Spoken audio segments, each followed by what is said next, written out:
हर खबर पर होगी आपकी पकड़। डाउनलोड कीजिए ABP live app. Delhi Mumbai edition में इस वक्त की सबसे बड़ी खबर आ रही है महाराष्ट्र से। शिवसेना के मुखपत्र सामना में एक बार फिर से शिवसेना ने निशाना साधा है मोदी सरकार पर और ये कहा है कि क्योंकि बिहार में विधानसभा चुनाव आने वाले हैं, जात और प्रांत का महत्व बताया जा रहा है चुनाव में। सामना में बाकायदा एक लंबा लेख लिखा गया है जो दिखा रहे हैं आपको हम। लिखा गया इस लेख में बिहार में चुनाव है, इसीलिए सेना में जात और प्रांत का महत्व बताया जा रहा है।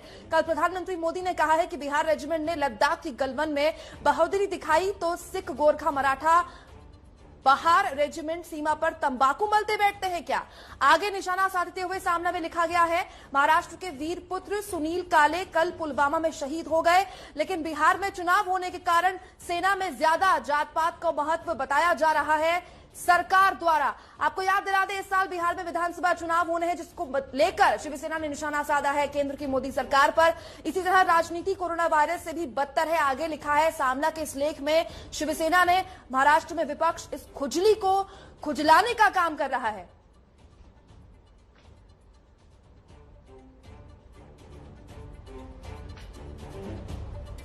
तो इस वक्त की बड़ी खबर सामना के जरिए आपको हम बता रहे हैं। शिवसेना के मुखपत्र सामना में केंद्र की मोदी सरकार को निशाने पर यह लेकर कहा गया है कि क्योंकि बिहार में विधानसभा चुनाव आने हैं तो गलवान घाटी में जो शहीद हुए, जो लड़े सैनिक, वो बिहार रेजिमेंट के थे। बार बार इस बात को तस्दीक देकर बताया जा रहा है। 8:34 हो रहे हैं। इस वक्त आपको अपडेट करना है कोरोना के इलाज से जुड़ी खबर के लिए। कोरोना के इलाज के लिए जरूरी प्लाज्मा की कमी महाराष्ट्र में हो गई है।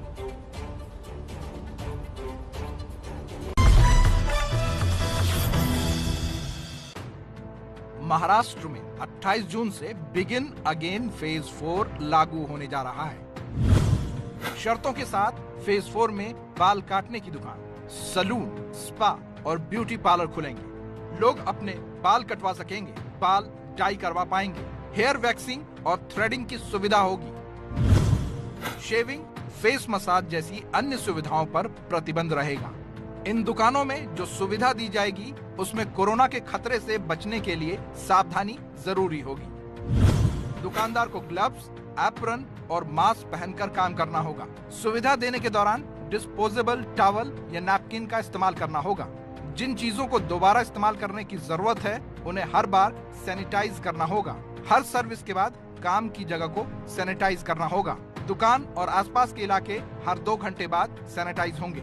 सबसे बड़ी बात, इन सभी बातों की जानकारी दुकानदार को अपने दुकान पर चिपकानी होगी।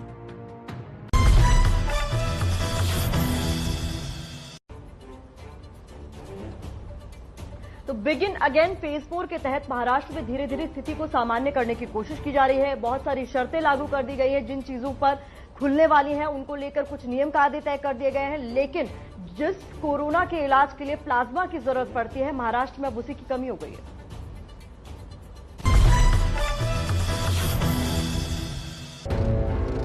आपके टीवी स्क्रीन पर 2 तस्वीरें हैं। एक महाराष्ट्र के अस्पताल में कोरोना के इलाज की, दूसरी कोरोना मरीज के इलाज के दौरान संक्रमित हुए डॉक्टर जलील पारकर की। डॉक्टर पारकर अब कोरोना से ठीक हो चुके हैं और लोगों से एक अपील कर रहे हैं। मुझे आप लोगों से एक विनती है, एक गुजारिश है कि जो भी मरीज कोविड-19 से बचकर अपने घर जा चुका है उसने प्लीज मेहरबानी करके अपना प्लाज्मा डोनेट करने की कोशिश कीजिए ताकि हम दूसरों की जान बचा सकें।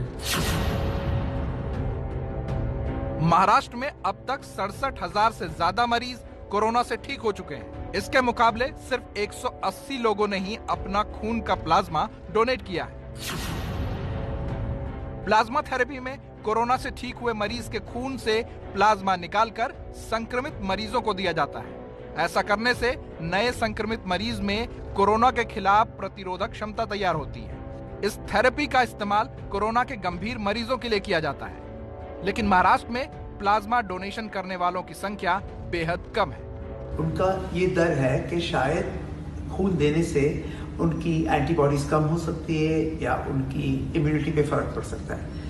मैं आपसे सिर्फ ये गुजारिश करता हूँ, मैं ये प्रार्थना है कि जब आप आपका रक्तदान करोगे तो प्लाज्मा फेरेसिस एक ऐसी थेरेपी है जहाँ पर सिर्फ आपका प्लाज्मा निकाला जाएगा और बाकी जो आवश्यक जंतु चीज है खून में वो आपको वापस मिल जाएगी। प्लाज्मा को लेकर मुंबई की मेयर किशोरी पेडनेकर ने भी लोगों से अपील की है, सुनिए।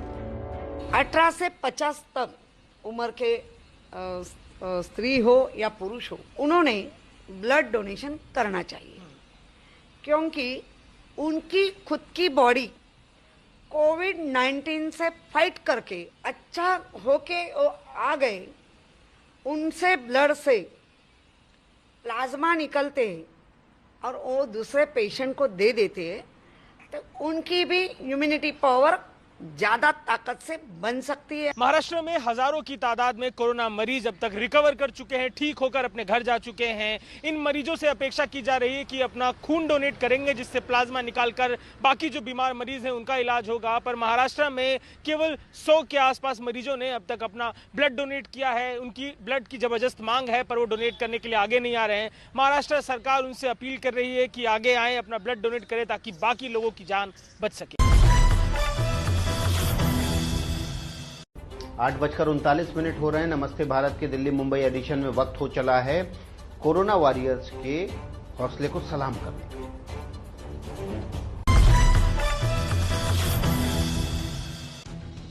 कोरोना वॉरियर्स के हौसलों की कहानी बताने वाली 2 तस्वीरें आपके टीवी स्क्रीन पर हैं। एक तरफ मुंबई के सेंट जॉर्ज अस्पताल के दिव्यांग फोन ऑपरेटर राजू चव्हाण, तो दूसरी तरफ उन्हें फोन कर बधाई देने वाले महाराष्ट्र के मुख्यमंत्री उद्धव ठाकरे।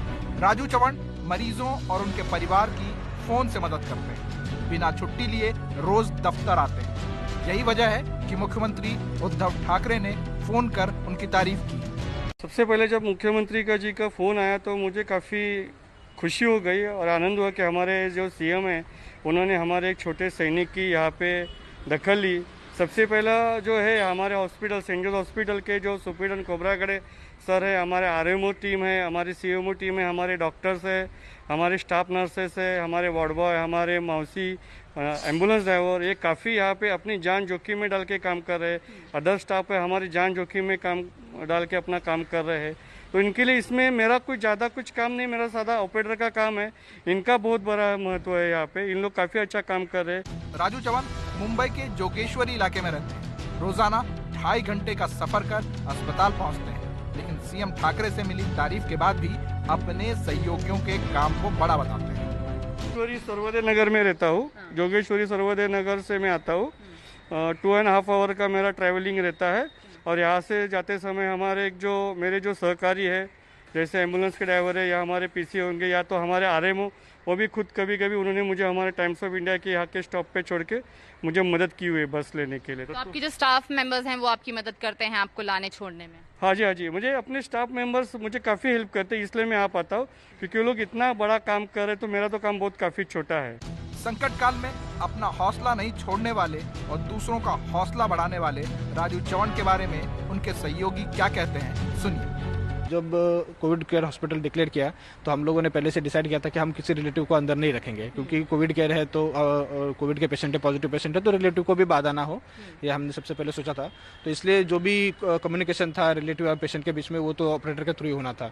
तो इसलिए ऑपरेटर का काम बहुत ही इंपॉर्टेंट काम था। इनको भले ही ना लगे बट वो इंपॉर्टेंट काम है। और हमने कई बार देखा है कि जब भी कॉल आता था तो वो अपने लेवल पर भी हैंडल करते थे। जो भी पेशेंट का स्ट्रेस होता है, रिलेटिव का स्ट्रेस होता है, उसको उन्होंने अपने लेवल पर भी हैंडल किया है। तो ये बहुत ही इंपॉर्टेंट काम है जो उन्होंने किया है। 8:41 वक्त हो रहा है नमस्ते भारत में। अब जान लीजिए कोरोना काल में बदले हुए गणेश उत्सव का क्या है अपडेट।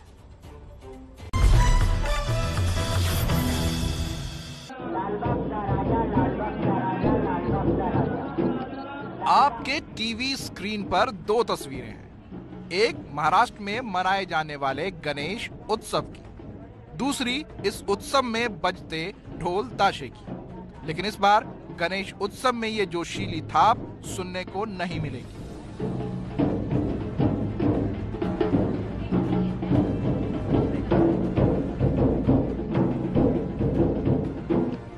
मुंबई के पालेश्वर ढोल ताश पथक ग्रुप ने इस बार उत्सव में ढोल नहीं बजाने का फैसला किया है। ये ग्रुप चंदा लेकर काम करता है। इस बार इन्होंने चंदों के पैसे से कोरोना मरीजों की मदद का फैसला लिया है।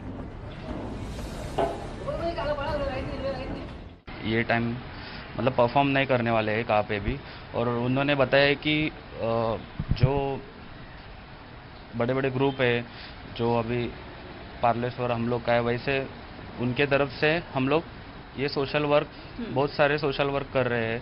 गणपति में टाइम में भी हम लोग ये परफॉर्म नहीं कर पाएंगे, पर सोशल वर्क हम लोग जरूर चालू रखेंगे। हम लोग को डोनर भी आते हैं और जो ट्रस्ट भी हम लोग से जुड़े हैं, तो वो लोग खुद से हम लोग को आके तुम लोग कुछ करो, क्योंकि हम लोग से बहुत सारी चीज़ें डोनेट होती है। 400 लोगों का ये ग्रुप गणेश उत्सव से पहले ही ढोल ताश बजाने की तैयारी में लग जाता था, लेकिन इस बार सब बंद है।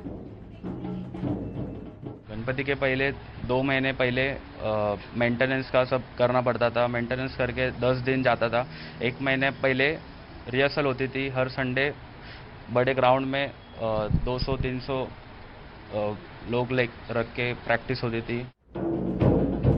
इस ग्रुप को उत्सव में शामिल नहीं होने का मलाल है, लेकिन उम्मीद है गणेश उत्सव की रौनक फिर लौटेगी।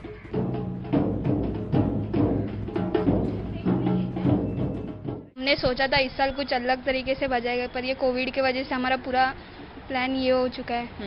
तो हम सोच रहे कि जल्दी से ये खत्म हो जाए और हमें गणेश उत्सव बजाने की तैयारी करके हमें कुछ मिल जाए कि हम बजा सकते हैं। महाराष्ट्र में जिस तरीके से मामले लगातार बढ़ते जा रहे हैं, उस समय में जब महाराष्ट्र के मुख्यमंत्री उद्धव ठाकरे ने लोगों से अपील की है कि गणेश उत्सव जैसा त्यौहार जो है उसे बेहद सादगी से मनाएं, कहीं भीड़ जमा ना करें, और यही एक कारण है कि कई मंडल जो हैं अब बढ़ चढ़कर हिस्सा ले रहे हैं और इस त्यौहार को एक अलग अंदाज में मनाने की कोशिश कर रहे हैं। और इतना ही नहीं, केवल कोविड मरीजों की भी मदद करने के लिए आगे आ रहे हैं। खबर की तरफ कोरोना काल में मुंबई दिल्ली एडिशन में हम आपको बताने जा रहे हैं कि दिल्ली में होम क्वारंटीन के नियमों पर सांप सीढ़ी का खेल चल रहा है। ये खेल देखिए और अनुभव कीजिए। आपके टीवी स्क्रीन पर 2 तस्वीरें हैं। एक है दिल्ली के मुख्यमंत्री अरविंद केजरीवाल की, दूसरी दिल्ली के उपराज्यपाल अनिल बैजल की, और इन दोनों के बीच दिल्ली में कोरोना का मरीज और कोरोना इलाज के रोज बदलते नियम। सबसे पहले सीएम केजरीवाल ने कहा कि दिल्ली के अस्पताल दिल्ली वालों के लिए हैं। कोरोना के गंभीर मरीजों का इलाज अस्पताल में ही हो, बाकी घर में नियम से स्वस्थ हों। जवाब में लेफ्टिनेंट गवर्नर ने कहा, संविधान के खिलाफ है आदेश, अस्पताल सबके हैं और हर कोरोना मरीज अस्पताल जाए। तब केजरीवाल ने सरकार से कहा कि 80,000 बेड चाहिए होंगे, सब अस्पताल जाएंगे तो एम्बुलेंस कहां से आएगी। फिर अमित शाह की एंट्री हुई, कमेटी बनी और कोरोना इलाज की नई रणनीति बनी। केजरीवाल ने कहा दिल्ली के लिए केंद्र के साथ है, तो एलजी ने कहा कि गंभीर मरीज ही अस्पताल जाएं, बाकी घर में नियम के साथ स्वस्थ हों। कुछ दिनों के भीतर भारी उठापटक के बाद एलजी और केजरीवाल एक राह पर खड़े हैं। अब दिल्ली में उन मरीजों को ही अस्पताल या कोविड सेंटर भेजा जाएगा जिनके घर में संक्रमण से बचने की सुविधा नहीं है, जो मरीज गंभीर है। इसके बाद केजरीवाल दिल्ली के कुख्यात LNJP कोविड अस्पताल में देखे गए, जहां मरीजों के साथ लाश और गंदगी की तस्वीरें आई थी। केजरीवाल कोरोना मरीजों के रिश्तेदारों से वीडियो चैट का तोहफा दे गए।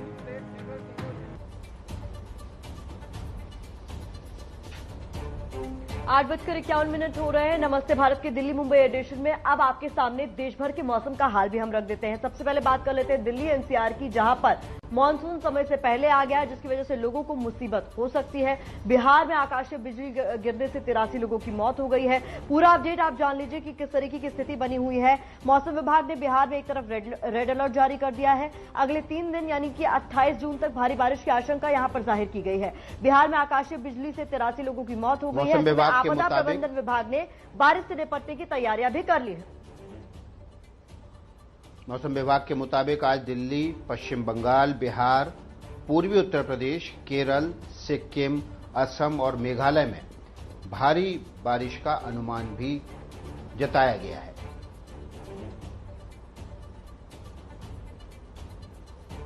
इसके साथ ही मध्य प्रदेश, मध्य महाराष्ट्र, असम, मेघालय में आंधी, आकाशीय बिजली गिरने की वजह से कुछ हादसे हों, इससे पहले ही हम आपको सतर्क कर रहे हैं। यहां आकाशीय बिजली गिरने का अनुमान है, इसीलिए सावधान रहिएगा।